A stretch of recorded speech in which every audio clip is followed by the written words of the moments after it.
the actual session of this Southeastern European Studies online platform, which is a part of our C-Field project on strengthening Southeastern European studies in Regensburg. And this series is actually devoted to digital humanities. And we have two speakers today. One is Jiří Kocian from the Malach Center of Visual History at the Charles University in Prague. And Jiří has graduated in area studies with a focus on Central and Southeastern Europe at the Faculty of Social Sciences at Charles University. And his research is basically on the history of the Jews in Central, East, and Southeastern Europe, the construction of identity narratives. And he has written on populism, Czech foreign policy towards the Western Balkans, and also on minorities in the former Yugoslavia. And the second speaker is Alexandru Dinovici from, what I tracked was his latest affiliation at the new Europe College in Bucharest. This new Europe College is also an official partner of the C-Field project. Alexandru Dinovici was trained as an anthropologist at the National University of Political Studies and Public Administration. And he also received a PhD in anthropology. And actually, he is a person who is somewhere between the academia and consulting. So you find quite a lot of fellowships in his CV, but also various activities in, economic consulting, basically. And his main issue is basically also what he's going to talk about today, about sensors, the body, algorithmic trackers, that is this new type of, I don't even know how it's called. Is it biopolitics? Is it something like transhumanism? But he's going to name it himself. So now I would ask Jiří to start. You have 30 minutes and then 15 minutes discussion. Please go ahead. Thank you very much for the kind words. As it was already mentioned, what I will try to present today seemingly focuses on specifically resources and sources related to the research of Holocaust through the survivors' testimonies. But I think I will try to touch some issues which reach beyond that. I will just make a little note at the very beginning. Everything that you will see me presenting, talking about, all the different websites, softwares, are somehow publicly accessible. I will then share my presentation. So if you would like to try those on your own after today's session, you will be able to. So do not worry about taking notes if you find something what I will be talking about and presenting interesting and like to use it later. Yes, my presentation today will be primarily touching upon, as it was already said, my work at the Malach Center for Visual History, which is a small lab slash educational center that tries to bring together precisely digital technologies, NLP, in the context of the research of Holocaust survivors' testimonies, and mostly those that are recorded in a video form, hence the term visual history. And I'll be taking a look today and paying some considerations to what I think is a major issue to deal with, and that is the role of large digital archive of Holocaust survivor testimonies. Those could be treated to a certain extent as the institutions or organizations that curate historical sources of this kind, but at the same time, they are also existing on the level of service. So what I understand by those large digital archives, fundamentally, I will try to approach them as archives of sources, to a certain extent, predominantly historical sources. At the same time, those archives are providing tools for users. That is their basic nature, the fact that they're digital and they are present online. And as you will be seeing, I will be showing you the interfaces which function online for any user to make use of them. And in that sense, this became over the last 20 years the key aspect of, let's say, understanding or maybe even attempting for some criticism on those archives. And I will be asking basically one main underlying question. How do these archives treat the sources? And there would be a secondary question that I will try to address. How do the users treat these sources that are presented in these archives? This framework reflects on the research that I have been doing with my colleagues Jakub Mlynář and Karin Hofmeisterová and Grigory Malyukov from the Center for Visual History for the last 4 or 5 years. However, I would like to say, as I will mention, we are not definitely the only ones who are asking and trying to come to some conclusions in terms of these questions. One thing that I would like to maybe start and open with is that testimony, Holocaust survivor testimony, or any sort of oral history or visual history testimony is a specific historical source. First of all, it is interactional in nature. There's a body of literature that actually discusses analyzing, interpreting those sources from the point of view of us users accessing them through the archives, which make a very strong point that what we are doing is actually not the primary source analysis, because the constitutive aspect of those interviews are that they're interviews. They are basically interactional, dynamically produced, and what we are looking at is a recording of this interaction that happened between 2 or more people, and we do not really actually have any effect on how this dynamic is being played out. Second of all, these sources are multi-dimensional. And I mean, that's sort of a cliche. You can say that about any source, but in this sense, we have to take into account that we are seeing definitely the phonetic audio layer of how the discourse between the people present while the interviews were recording is being carried.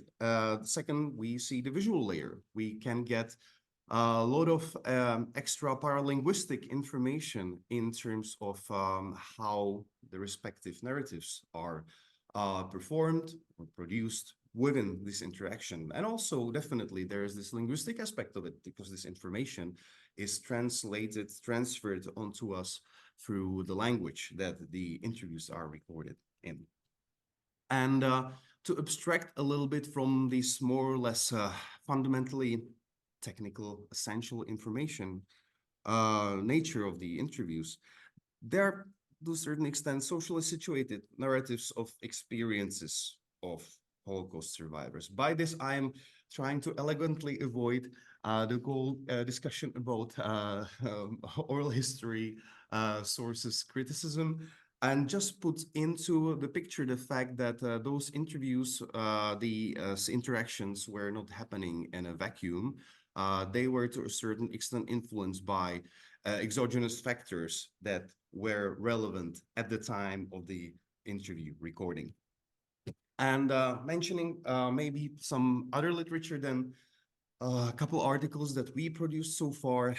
There is an excellent and brief article written by Kurt Bagenstecher about testimonies in digital environments, and he opens a lot of these issues that I will be touching upon today. And to be honest, we didn't really know about the article when we started doing our research. It was published around the time when we dived deeper into it. So in the final slide, there is a list of references, so you can find it online. It's public access, so you do not have to worry about missing out on that. So I prepared a couple case studies. I will try to present some online interfaces of those large digital archives and talk a little bit about how I see the sources being represented there. and how can the interaction between the user and the source play out. So first that I have here, and I would like to focus on something which, as you can see here, I outlined as metadata. This is already a quite problematic keyword. If we think about it from a technical perspective, metadata can be any data that any sort of resource provides to us about the source, or maybe in some form, the source itself carries the information about its metadata. I would say generally the convention in this ecosystem of large online digital archives is that when we talk about metadata, we sort of talk about the external parameters of the interview in which we have the content-based data that represent the narrative itself. And this website is the so-called metadata dashboard created by the fortune of video archive for Holocaust testimonies. And it's a very neat, very nicely designed set of visual aids that helps you basically narrow down your search and create a subset of interviews that might conform to your research question or research interest.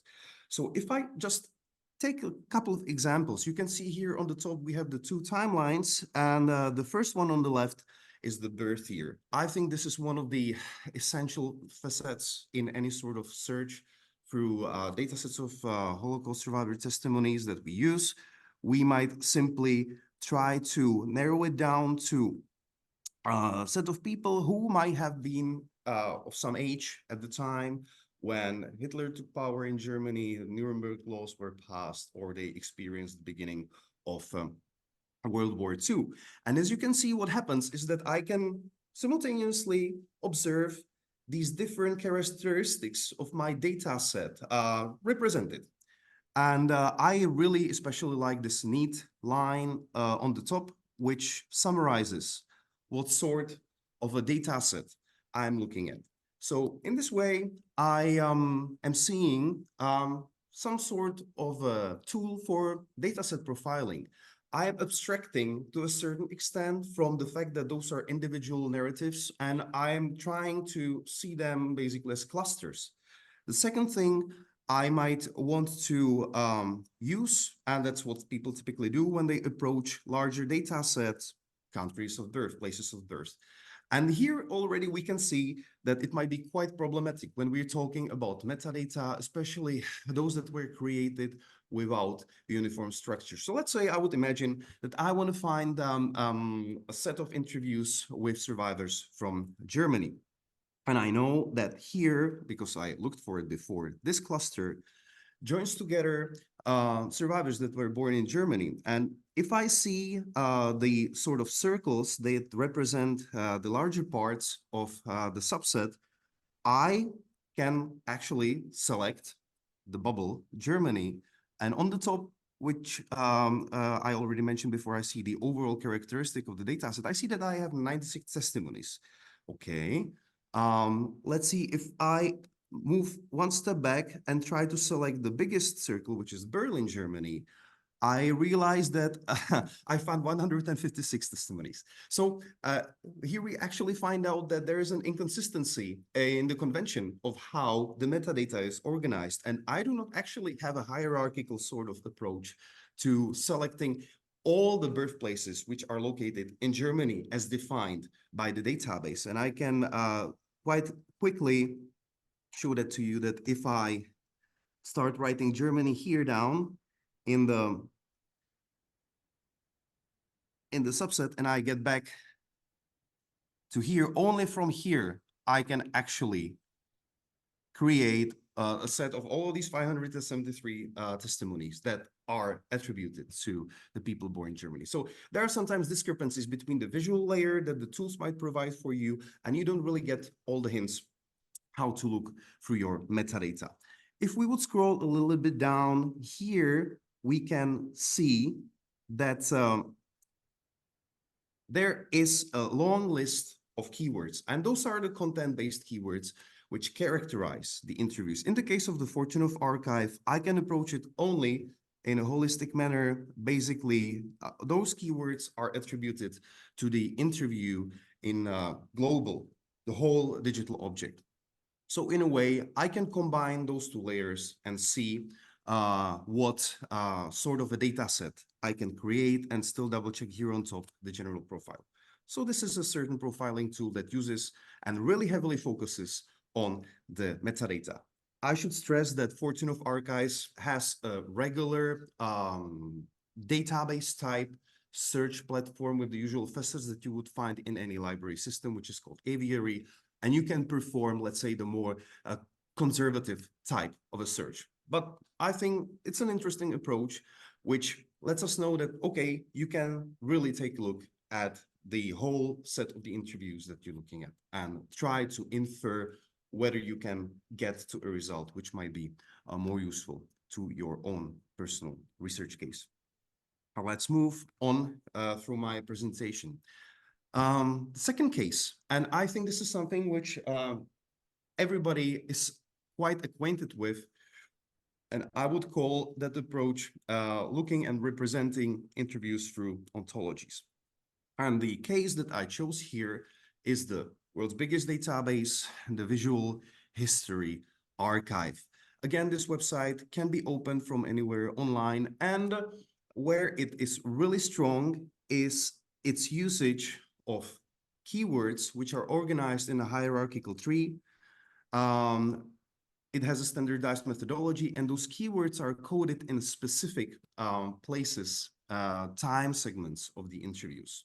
So I have made actually a really interesting experience. A student came to the center roughly a month ago, and she wanted to try out basically for a class assignment to listen to some interviews. And usually I just try and ask the students what we'd like to look for. Is there any specific interest that you have? And to my surprise, she was quite determined, and she said that she would like to look up something that concerns the Kristallnacht, Crystal Night, or the November pogrom, as we might also usually nowadays call it. So I let her just interact with the database. And what she started doing is actually, she started writing the keyword up in Czech. So she went with Křišťálová noc. And quite interestingly, the first thing that popped up from the recommendation bar was the keyword Kristallnacht in German. So I told her, look, there you have the German version of the keyword you were looking for. So maybe let's go with that. And she clicked it. And what happens is that the system gives us somehow a superordinated keyword, November pogrom. So I said, okay, maybe this is working to some extent. Let's try to add another keyword that might help us narrowing down the results, because as you can see, we found 3,746 testimonies that somehow relate to the November pogrom. And we tried the keyword anxiety, which we found. And combining those together, we landed on 4 interviews that actually represent a co-occurrence of those 2 keywords. I can try to open this one, and this is actually an interview that we could be probably even able to play online. I just skip it. And as you can see, the system points out to segment 241, that's the 241st minute, where we see the keyword anxiety and November pogrom presented together. It all seems quite simple and easy, understandable, but actually the reality is much more complex. And here I'm going to jump back to my presentation and take a little bit deeper look on those 2 examples. So first, what you cannot see, because I have the access to the backend data, this is the database version view of the keyword November pogrom. So what the database stores is, first of all, we have some definition which was used for the coding. This definition is not arbitrary. It's basically reflected in some sort of a reference source of some authority that provided the definition. Secondly, and this is extremely important, there is a set of synonyms that are attributed to the keyword. And we see that we find the English version and the German versions of the word Kristallnacht, crystal night, attributed to this keyword. There is no Czech keyword. There is no Křišťálova noc. So if you think about it, what we realize when we look at this is that the fact that we found it through typing in the Czech term was a complete coincidence. Because if you take away the diacritics, the root of the word křišťál and crystal is exactly the same. And only because of this, the system gave us the result of the keyword of November pogrom and pointed us to the correct direction. If you would try, for instance, Romanian, the crystal, if I'm not mistaken, you wouldn't find it. That doesn't really relate to this. In addition to the set of synonyms, we can see that there is the basically hierarchical organization where the keyword resides in the vocabulary. Second, we can see some meta classification that this is an event. It's technically a named entity that's meta categorized as pogrom. And then we get some technical metadata, and we see that it's present in 3,746 interviews. The second one, anxiety. And this is the magic of using the keywords and coding those keywords into the interviews. Trying to find a named entity like November pogrom and Kristallnacht is actually not unimaginable through automated means. However, defining what anxiety is in such a way and trying to develop maybe a language model that can find it is a little bit trickier task. So it's great that we can actually use even those more abstract terms for searching through the databases. And as you can see here in the set of synonyms, we get some other related terms, but the relations are defined as different. And the reason for that is that the system not only stores the set of synonyms, but also contains a characteristic of the association strength. So we can imagine that synonym is the strongest association, near synonym is the medium one, let's say, and related term is the lowest strength of association. So if we would abstract from this, we can imagine that what we actually see through the keywords is a complex knowledge graph of all the keywords coded in the interviews that to a certain extent represent the interviews. So we see sort of a mind map of the content of the narratives. And again, we can combine it with metadata to reach the point where we want to get, to find the sources that we want to find. However, just by this example, I would like to point to the fact that we were successful only by the sheer coincidence of the fact that she was a Czech speaker and tried the term that actually worked in this way. Let's move on. If we do not have keywords or we do not want to use keywords, what are the options? Of course, if you have a transcript, you can try a full text search for a transcript. However, thanks to more advanced NLP techniques that were implemented during the last 15 years, let's say 10 years, we arrived at the tool that we are using right now, which we call the phonetics full text search. And here, what I can do, I just can simply try my luck and write the Czech term Křišťálova noc and see if I get any results. So how this works, it's a type of basically phoneme embedding. The system, I made a little typo. The system basically transcribes the interviews purely phonetically. There's a large phonetic language model that knows how to do that. And then it implements a sort of a smart search. What I mean by smart search is that I typed basically the syntagm in the first case singular, and it can find the results in Czech in all the different variations and options that the Czech language basically provides to the speakers. So we get different cases. We might also try to combine the keyword with, let's say, iterative further search over the current set of interviews. And thus we can again create a data set. And we can see here that based on looking through those interviews in Czech, found 9 videos that explicitly contain the words Křišťálova noc in any format. And I'm getting this kind of like a neat list that allows me to jump from occurrence to occurrence and look through those.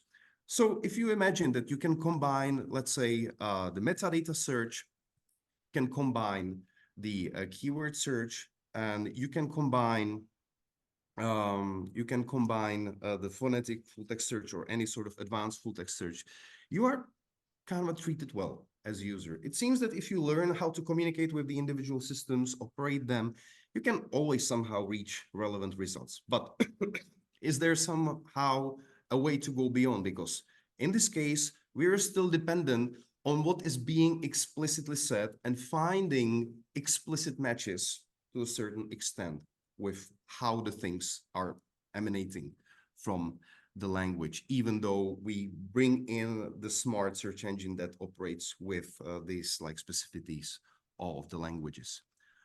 Here, we are to a certain extent really dependent on the existing ontology. We are dependent on learning how to operate with the ontology. We're dependent on the fact that the coders, because this has been all manually coded, didn't make too many mistakes. The system is consistent, coherent, and it works fine. So yeah, obviously, one cannot be blind to the fact that in recent, especially 2-3 years, semantic text analysis through the transformers attention-based algorithms, such as, of course, ChatGPT, everybody knows that, has changed the playfield of text analysis. And my colleagues from the University of Pilsen who collaborate on this project with us actually started developing what they call a semantic search. This is quite nice. It's, again, a public demo version that not only does the usual thing that you input a prompt and you get some sort of digest of results. However, here you can see a little bit more deeper inside. So what do we have here is an interview that has a transcript. The transcript has been processed by, let's say, an algorithm that tried to produce a corresponding question to, let's say, a reasonable segment of text. So this is what we see here.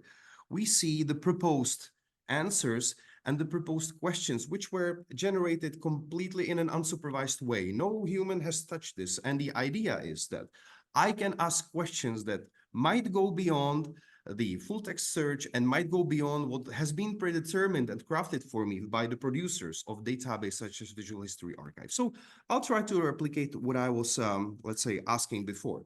So if I put in the keyword Kristallnacht, in this interview, I can find a set of answers. This was really easy, right? Because I asked explicitly about the specific word, and I'm getting, as a result, a set of answers that contain the specific word. But this is not what the system was made for. So let's conform to the method. I will try. Do you remember Kristallnacht?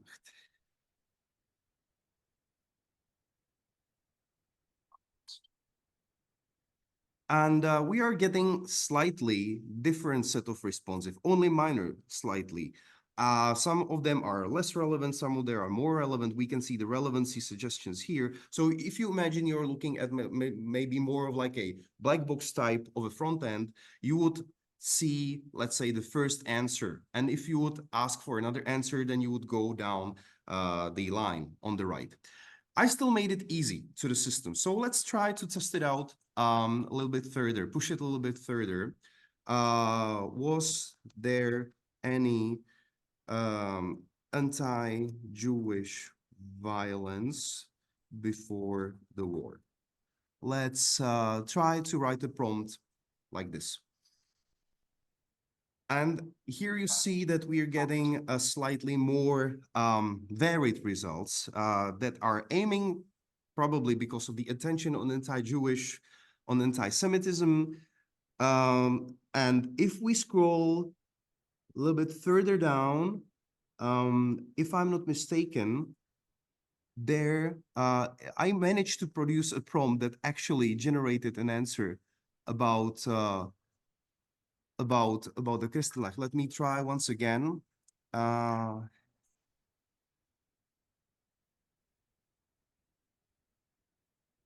before the word.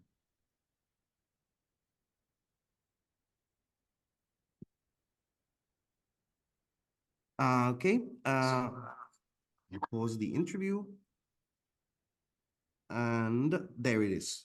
On, let's say, 15, 16 place, we're actually getting to the topic of Kristallnacht. Obviously, the issue with this, it might be that this is still a relatively small data set. We might fine-tune it in a way on a larger data that it would be working a little bit better. My colleagues are currently working out a newer version that they will present to us in like a month or two. But there is the direction in which I think in general, historical resource analysis and interviews, Holocaust survivor testimony analysis is heading to as well. So, okay, what to take away from that? I will jump right to the last parts of my presentation. I so far talked about how the databases treat the sources. So what about the users? I would like to just mention our experience. We designed a user user testing. We formed teams of university students, BA students. The team always consisted of one student of informatics or natural language processing, and the other person in the team was a student of history. We put them together, we gave them a set of, let's say, quite simple research tasks, and we gave them 3 options. We gave them the options to use the keyword sort of based search system, the phonetic full text search system, and the sort of querying system where you write the questions in a natural language. And we let them run the test for approximately 1 hour. To our surprise, we kind of like expected a more balance, but what happened was that everybody actually went with the keywords. They were very much comfortable with finding what somebody else did during the pre-analysis for them. They were not really trying to refine their searches. Whenever they reached a point when they thought that they are feeling confident with the method, asking for the keywords, finding appropriate keywords, and finding some interviews, they just ran with that and try to find as many answers for the task as possible. And to be honest, they did not mostly realize that that one method was specifically designed to be able to answer only part of the tasks, but they kept basically bouncing their heads against the wall, running through the system where they had the predefined keywords that were tagged in the interviews. So some conclusions and takeaways. We have to always take into account what are the sources. And I think here the borders are sort of getting kind of like ambiguous.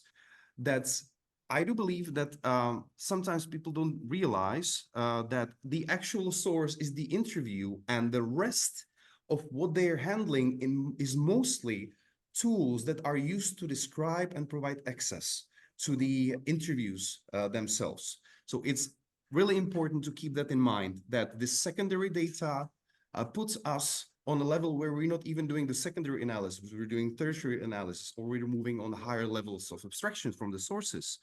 The second question we should ask is, why do I see the sources? Because the discussion is usually revolving around the technologies. What is the modus of the information extraction? But what we do not usually realize, and that was precisely presented in the case of the search for the Kristallnacht, that some sources that are relevant are getting eliminated because I didn't maybe try all the options, or maybe the tools that I'm using are not actually able to provide me with all the options. So should all the sources be processed or get perished, right? And that would be the concluding sort of point, not really a manifesto, but just a hope for the future, that we can muster the morale to still approach the digitized sources holistically, and not to rely on any sort of abstracting representation or a natural language generating summaries of what we should analyze and interpret ourselves. And here are the references, and I hope I managed to stick to the time limit. Thank you very much for your attention. So I think then we just open the floor for Alexandru Dinovici and his sensors. Thank you very much. I'll start with some clarifications because you've introduced me and you said you've looked at my most recent affiliations. So I'll start by saying that I am not affiliated with the Europe College anymore, but the whole research I'm presenting now has been funded by a fellowship at the Europe College. So right now I'm affiliated with the University of Bucharest, where I teach a class on modern anthropological theory. And I'm also affiliated with the National School of Political Science and Public Administration, where I teach anthropology of the body. I have been teaching it for more than 10 years. So this is the main area where I'm coming from. And this talk and this fieldwork kind of tries to stay true to my initial interest in the body, but I'm transitioning towards anthropology of technology and digital worlds and trying to see where it leads us. So I'm going to share my presentation as well. And I hope you can all see it, as you should. Okay, so you can all see it, I suppose, yes? Yes. Okay, great. Let me just try a full screen right now. Okay, so I'm as I've told you, interested in anthropology of the body, and mainly my current research looks at how sensors embedded in wearable devices are changing our way of being in the world. And my question comes because everything we do, in my opinion, is not just my opinion, changes our way of being, changes us at some profound level, including our way of being ourselves. For instance, there's a concept that I'll be looking into a bit later, called body awareness. The way we are aware of our own bodies usually changes the more we learn about ourselves, the more we learn new skills.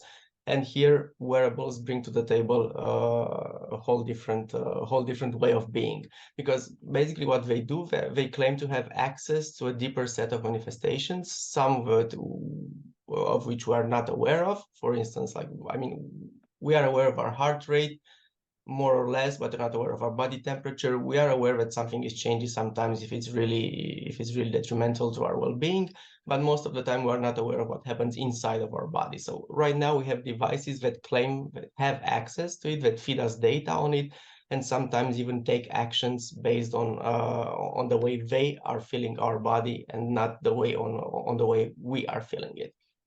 And my research question is basically, how do fitness wearables change us? And I have a bit of sub-questions here. The first one is, what are we as humans? What are fitness wearables? How should we look at them?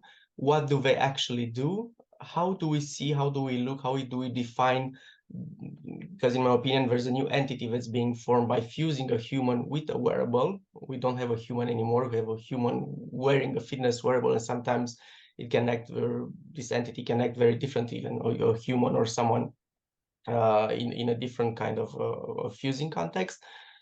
And how is the human and fitness wearable entity different from a mere human? What changes there? And I have a few case studies to show how people actually interact and use these kinds of wearables. And I'm looking at wearables also because the public interest usually, and even policy making, is really focused on technologies that are considered to have a huge impact on society. For instance, medical technology or artificial intelligence in some other areas. But fitness wearables are interesting, in my opinion, because they are consumer devices, and even though they have a lot of them and more have medical claims, for instance, you have ECGs that you can do with a smartwatch, even with a smart bracelet. They have some medical data in it, but the way they are designed and the claims they make are, you should consult a doctor. This is not medical data; it's just there to inform you. But they're on the limit between medical and fitness or well-being, which means they're not really regulated, but they are it's a really huge market. They're already with us, and they have been for at least, I think, 6 or 7 years, and they're becoming more and more widespread in society. So this is something that's happening, that's already affecting people and the way they behave, the way they interact with medical science, for instance. Starting with the first question, what are we as humans? There's a lot of talk in anthropology and philosophy about what makes a human.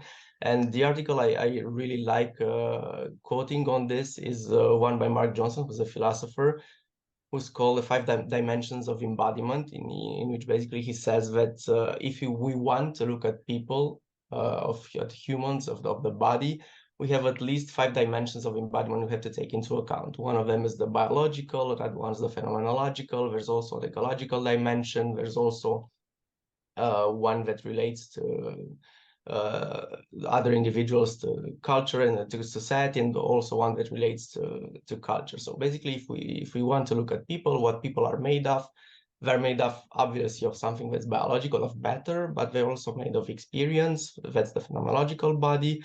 They're also made of let's say other objects, and anthropologist Jean-Pierre Varnier has a very interesting concept. He calls, instead of talking about the body, he talks about sensory affective motricity propped on material culture, because he said that basically the humans, people, we are dynamic, we're not static, and everything we do, every skill we have incorporates some sort of material culture. There's no humanity without material culture, which also obviously includes technology in a wider sense. And there's also the ecological dimension, and for instance, Tim Ingold, instead of talking about differences in culture among different people or societies, mentions enskillment as a way of replacing culture, because people are different, because we have different skills, and skills are mostly conceived in an ecological manner. There are different ways of interacting and engaging with the world. So with this in mind, if we look at wearables, descriptively, they have at least 3 main segments, let's say. I call the first one the basis of wearables, the material design, that includes the sensor. These material designs afford different capabilities for action. That means that we have different data, I mean, that what sensors do afford different things, allow us to do different things, allow the wearables to do different things. But they also have different capacities for mining, because what the sensors actually do is that they mine our bodies for different data. And the way wearables are designed these days sometimes is by trying to incorporate more and more sensors in the beginning, even if we are not able to do anything with them, if they don't feed us with data, even if you don't have the algorithms or the other things that work with the sensors. One really good example about this is, I think, the Samsung's Galaxy Watch 5, which was launched, I think, last year, and it was launched with a body temperature sensor that was unusable at the moment. You just had it, but you had no way of using it, because they hadn't developed the algorithm and the way of using the sensor. So this is basically the basis of wearables. Then you have the algorithms. They are supported by the material design and the processes. The algorithm as well afford various analysis and unconscious processing. And I see it as a different layer, because you have already, if you're using a wearable, if you just browse through, I don't know, Apple Store or Google's Play Store, you have different, let's say, apps at the moment that have different algorithms that can plug into your current wearables and do different kinds of analysis and data. For instance, there's a metric that people are starting to use more and more, which is called heart rate variability, which apparently is a good predictor for, I don't know, getting sick or having a cold or many other things. And a lot of current wearables don't have it embedded in their default design. So you can buy a subscription to one of these apps. They're going to use the sensors you already have, and they're going to have different algorithms analyzing the data, and they're going to offer you, for instance, predictions and analysis about the heart rate variability and all sorts of different calculations that are really difficult to comprehend at times. Then the third layer, just somehow very, very critical in my opinion, is the one of the ethical parameters, which are both conscious and unconscious. By this, I mean that the data that the wearables provide the users in the end are never neutral, because you're always compared to something. Sometimes it can be to other users. So you're going to get, for instance, sleep data after a night's sleep, which is going to tell you have slept better than 63% of the other users of the bracelets. This is something some providers do. In other devices, you have the ethical parameters, which are comparing your data with some statistical population data.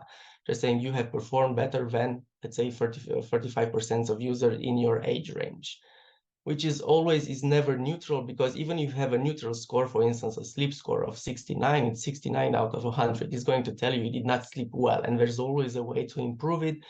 And what you also see during these last years is you have concrete advice that is also built in the app that the wearable is using. For instance, your sleep score is really low. Try doing this, this, and this in order to sleep better. So it's always normative. And there's a really interesting concept I like to use, which is a concept of anthropologist Anne-Marie Moll. It's called ontonorms. These are basically normative normative designs that are built into different discourses or even different devices. The way Moll uses it is in an article in which she doesn't really define it, but she looks at dietary advice in Dutch newspapers, and she identifies different normative ways of looking and performing the body in the different way dietary advice is given. Because, for instance, any kind of advice presupposes a kind of a body, a way of being in the world, and you have to act accordingly in order to perform the dietary advice and to lose weight. Theoretically, it's also very interesting.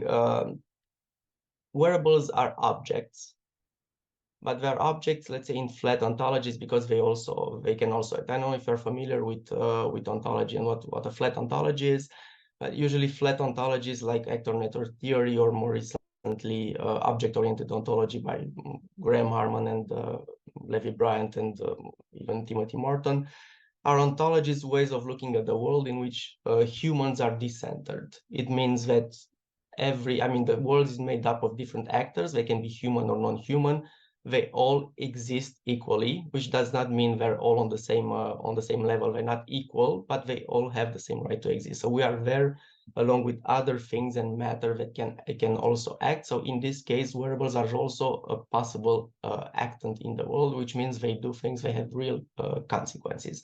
With AI, this really complicates the discussion, because when you have artificial intelligence is designed to act as a human, to be conceived as a human. So it's really hard not to see it as an actor. Now, what do wearables do? Which is the first sub question. The first answer is that it depends. But in theory, the basic things they do is, first they measure, then they also relay events or happening or actions from the environment, which means they make the wearable user aware of things that happen outside their perception, which means things that happen to the phone. For instance, you can get a phone call, you don't see the phone, but you see the wearable ring. But it can also give you weather data or different other things. They sometimes translate information in haptic terms. For instance, a phone ring means your bracelet or your watch is going to vibrate. They also translate and transform bodily processes into visual form, because the way you are made aware of what happens in your body, for instance, your heart rate, your temperature, heart rate variability, or whatever, it's always displayed in a visual form. So you have some bodily information that you can see as a graph. They prescribe courses of action most of the times, and sometimes they act independently, or they act on our behalf. And the funniest and best example in this regard is what happened what happened with ChatGPT, when, for instance, at the beginning you couldn't make ChatGPT talk about Trump. It would talk about Biden, but it wouldn't say anything about Trump, and they were trying to figure out why. But the best example of this, of wearables as an independent actor, is the latest Apple Watch Pro, who had something that more wearable providers are doing right now. It had a way of sensing when the user was falling. I think it uses the gravity sensors in order to detect some sudden falling, and it was also connected with 911, with the dispatches. And if something happened to the user, it would just ring 911 in order to announce that something was really wrong. It was designed to prevent heart attacks or other incidents. But in practice, what happened is that after the Apple Watch was launched, a lot of people bought it, since they mostly were probably middle class men or even higher. They went skiing, and that first winter, a lot of people with Apple Watches went skiing, and obviously they fell. And when they fell, the watches would ring 911, and 911 operators would ring people back, and that's what happened. Where should we send an ambulance and whatever? And people would not understand what happened and why we're being called by operators. This is what happens because the watch was given autonomy and it was connected to 911. It was misinterpreting some information that came from the users. When I talk about ontonorms, just a quick way of linking it into concrete wearable discourse. Ontonorms are, as I said, norms about, let's say, the kind of people we enact. I mean, they're normative advice. And the way you look, if you look at the descriptions of the different wearables, you see how this idea of ontonorms is built right into them.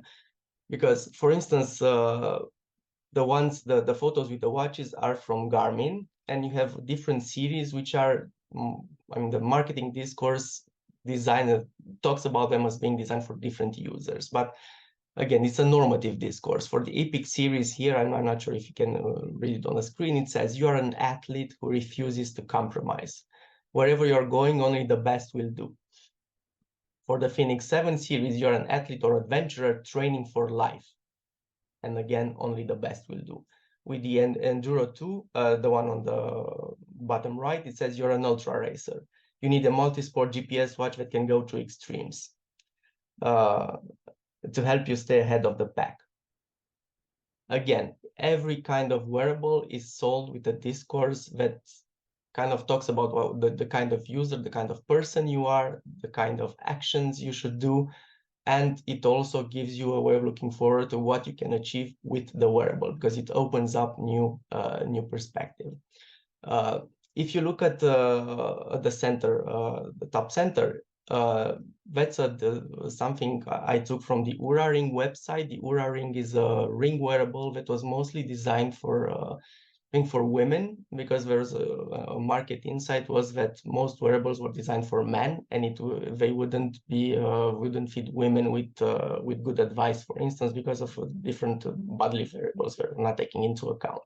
So what the Oura Ring says here is that our goal is to provide women with valuable knowledge and clear, streamlined data about their bodies, so they can have total authority over their health, take charge, and live better, longer lives. If we dissect a little bit this discourse, what does it say about women? What kind of women are they addressing? What's the woman like, in their opinion, in this discourse? There are persons who are not having total authority over their health, who are not able to take charge and live better, longer lives. See where the normativity discourse is going. This is what I mean by ontonorms, because by buying, for instance, an Oura Ring and using it as the discourse said, you are enacting a woman who did not have control over her life, but now can have it because of the device. So by looking at human plus wearable, I'm using the concept by Catherine Hales, which is called the cognitive assemblage. Obviously, Deleuzian legacy is visible here, which looks at complex interactions between what she calls human and non-human cognizers and their abilities to enlist material forces. It can include material agents and forces, but it is the cognizers within the assemblage that enlist these affordances and direct their powers to act in complex situations. To better understand the idea of a cognitive assemblage, I'm going to show you here what she calls the tripartite. So I was explaining the bit about the material processes. So every kind of cognition has at its basis material processes. For humans, for instance, obviously we have our brains and neural networks that work in a certain way. That's grossly said the idea of material processes behind it, everything that happens inside our body that allows the actual advanced cognition to take part. Then you have non-conscious cognition, which is not unconscious cognition. It's not the Freudian unconscious, the psychoanalytical one. is everything that happens outside of awareness, which is probably more than 90%. I'm sure there are some percentages in some authors, but they're really less relevant. Most of what happens is non-conscious cognition. And then you have something that's mostly specific of humans, which he calls modes of awareness. It's everything we do. I mean, all the cognitive processes we are aware of while we do them. So what happens with a wearable as a cognitive, with a human plus wearable as a cognitive assemblage is you have a device, an external actor or object, which can be a smartwatch or whatever kind of device with a sensor. It can also be something that detects your insulin levels or whatever for diabetics, which has sensors that are trying to draw data from the material processes and the non-conscious cognition, because you also have trace data and lots of other metrics. And they are feeding it back to you in a visual form through graphs in a way that makes you aware of them. So they bring the unaware, everything that happens below cognition, to your awareness through an external object. So why I say that sensors are dethroning senses here is because what happens here is something that in theory we should be aware of. Yes, because it happens inside our body, but you have an external actor that actually perceives it, reworks it, puts it in a graph form, and feeds it to us, and always visually. So we are somehow feeling our bodies visually through the intermediary of a wearable. So the human plus wearable is different from a human because there are different kinds of objects of actor, because there are different ways of relating to oneself, they have different ways of relating to the environment, and they have different ways of acting or of making decisions. And I have a very good example from my fieldwork here. I had a call with someone I knew for an interview, and he was a Garmin user, and Garmin incorporated a few years ago a metric that was called body battery, which is a complicated metric that draws on hardware variability, sleep, and many things, and it basically shows you how well rested you are in a day. And it uses the analogy of a battery. It's called body battery. How well can you function actually in a day? And when I asked him about, I mean, what's the most useful thing you have, your wearable is providing you? And he says, well, the body battery. And I asked him, okay, so how do you actually use it? And I got mad when he answered, because what he said was, well, for instance, before opening the Zoom for the interview, I looked at the body battery, and if it would have been less than 40%, I would have canceled. And I was like, whoa, why would you have canceled? I mean, I also knew him from afar, and I'm saying, I mean, I thought we were friends. Why would you do such a thing? And he said, well, listen. I mean, I know from experience that if my body battery is below 40%, I'm going to be in a really bad mood. I'm going to be tired. I won't be able to focus, and I would have ruined the interview. So if it would have been the case, I would have just came up with an excuse, and we have rescheduled the interview because it wouldn't have worked out for you or for me. It was really interesting as an insight, but it shows how informed with such a metric people are starting to make different decisions and act differently and relate differently to the environment and to other people because they have access to what the wearable provides. So now just a quick intro into what bodily awareness is. This is important because the natural state of the body, at least what phenomenologists keep on telling us, is that of absence. Drew Leder who's a phenomenologist, philosopher / doctor, has a nice book that's called The Absent Body, because we usually don't feel the body unless something is broken. When we are sick, we're starting to feel it, we realize we have a body, and the body becomes dysfunctional. This is when we see it. But yet the world is full of ethical discourses on you should know yourself, discourses of mindfulness, a lot of practices of the self that claim you are able to get in contact with your true self, to feel your body, to feel what happens inside, which is not happening. And it can be happening because we can be aware of everything what happens inside our body, because that's not the way consciousness functions. But body awareness is a form of self-knowledge. And there's a philosopher, Jose Luis Bermudez, who developed it. And he distinguishes between what he calls high-level body awareness, which feeds into central affective or cognitive processes, and low-level body awareness, which feeds directly into action. Because body awareness is, for instance, proprioception as well. If I close my eyes, I know where my hands are, I know where my limbs are, I know what I can do if I move them, I'm conscious of that. But it also is a way of feeling about our internal states and other kinds of information. So if you look at his more elaborate schema, you have body relative information, which can be first person body awareness. It's usually non-conscious, like vestibular information, what I said about posture and where we are, everything that controls movement. But it can also be conscious. And when it's conscious, it can be conceptual, like the affective body image, or non-conceptual, like the sense of position, movement sense, interoception, and visual proprioception.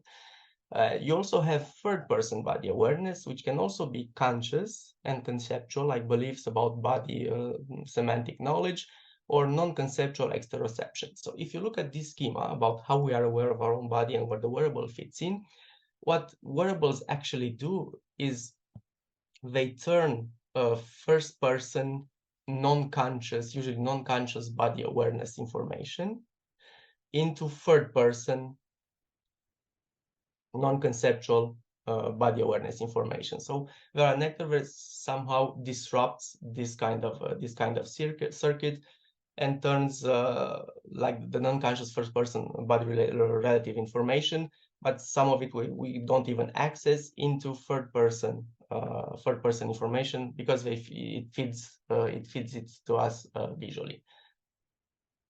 I also have 3 case studies, but I don't think I have time for them. Just a really quick overview into it. What I have identified is there are users, like the regular users, through which sometimes wearable data become a sort of a way to validate ambiguous interoception. So if I'm not feeling well, I'm going to check out my watch or my phone, usually, because you can see it on the phones most than on the wearables, in order to realize if what I'm feeling is right or not. I need a confirmation from like a third party. I'm not going to go to a doctor, or maybe I'm going to look at my watch first, and if my heart rate variability is okay, I'm not going to go to a doctor, or I'm not going to do this and that. If my body battery is low, I'm just going to rest and see what happens. And the regular usage also allows like the environmental material processes that are being transformed into visual data and brought to consciousness. Environmental meaning people are using it to see if someone's calling them, to access data on their phones, just look at the weather, or really basic stuff. Then you have people who have really serious health issues, which sometimes are using more advanced wearables in order to do it. And here I have some quotes from a Oura Ring user, a female Oura Ring user with chronic disease, who is using it in order to decode bodily and material processes, ideally in a more personalized context, because some of the wearables are feeding people personalized data. They're not just comparing them to the average or things like that. And like the Oura Ring does, it just gathers information about a person and then feeds them personalized metrics. Over time, what happens with such users is they have like a different kind of bodily awareness, and then a different kind of conscious behavior that occurs, that obviously in time, the way you practice is drifts back into the non-conscious. So this user, for instance, will just use the wearable in order to realize what kind of behaviors were good for her, and what kind of behaviors weren't good for her. For instance, she realized alcohol intake is not good. If she does this and that, then she's going to feel sick, and the wearable confirmed it. So she changed her behavior accordingly in order to lead a more balanced and better life and have less visits to the doctor. And then you have like the most extreme case, which is the power athlete user. These are people who are using wearables in order to get constant bodily feedback. That means they're going to input everything in it, and they're trying to draw some normative lines between what's optimal and what's too much. The issue here, however, is, like I said before, the wearable is an external device that doesn't give you real-time feedback. You need some time to analyze it. When you look at it, obviously what you're going to see is past data, it's not current data, and you're not able to use it while you're doing some physical effort. I had one guy who was using like a sort of wearable training Brazilian Jiu-Jitsu that he could use on his biceps in order to have data from training, which is something that usually don't have. But the way he was actually doing this was he would stop the training every now and then. For instance, in between training rounds, sparring rounds, he would go look at his watch, see what the wearable said. Was it too much effort? Was he in the optimal zone or not? And then go back to the mat and try to train according to what the wearable was saying. And he really used it in order to look at his whole life and try to input everything he was doing in it. When he went to sleep, if he was inputting data in whether he used CBD oil, for instance, to sleep, when he changed beds, when he drank alcohol, everything, in order to have long-term data and try to really modify his behavior in order to have optimal sports performance. This is like the more extreme case, but every time there's a sort of a feedback loop in which you are made aware of something that happens in your body, you're analyzing it, you're changing your behavior, then what you're changing goes back into the unconscious and you're going to the wearable again and so on. And there's like a rhythm that happens. That was it with my talk. I hope it was really compressed because there's a lot of things to be said on the subject, but I hope you enjoyed it. Thank you very much for joining us today. I must say personally that I learned a lot from both of you, and it was good for me to sort of to force myself into this encounter with the rather technology-based aspects of our sciences. I knew a little bit more about digital humanities than about what Alex said, but I also saw from what Alex does that the anthropologists can, do more research definitely everywhere. Everywhere where you have humans, the anthropologists can do something, and this is sort of something I will also take out of this talk today. And I just conclude by announcing that the next CSOP meeting will be on 18th January 2024 with Sanja Durin from the Institute of Ethnology and Folklore in Zagreb, From Pasture to Wilderness, How Velebit Became the Ultimate Place of Solitude and Adventure. And Agim Poška from the Southeastern European University in Tetovo, How to Teach Digital Literacy.